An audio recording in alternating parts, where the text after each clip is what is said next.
টাঙ্গাইলের ভুয়াপুরে অষ্টমী স্নান উপলক্ষে শনিবার শহরের বিভিন্ন স্থানে পুণ্যার্থীদের ঢল নামে।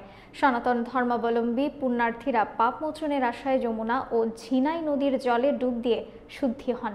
অষ্টমী স্নানের পাশাপাশি এখানে মেলা বসেছে। ভুয়াপুর টাঙ্গাইল প্রতিনিধি সৈয়দ সরওয়ার সাদি রাজুর পাঠানো তথ্য ও ভিডিও চিত্রে থাকছে বিস্তারিত। অষ্টমী তিথিতে স্নান উপলক্ষে টাঙ্গাইলের ভুয়াপুর উপজেলার যমুনা লৌহজং নদীর কয়েকটি ঘাটে সকাল থেকে পুণ্যার্থীদের ঢল নামে। সকাল থেকে শুরু করে দিনভর যমুনা ও লৌহজং নদীর ঘাটে শত শত নারী, পুরুষ ও শিশু স্নানোৎসবে মিলিত হন।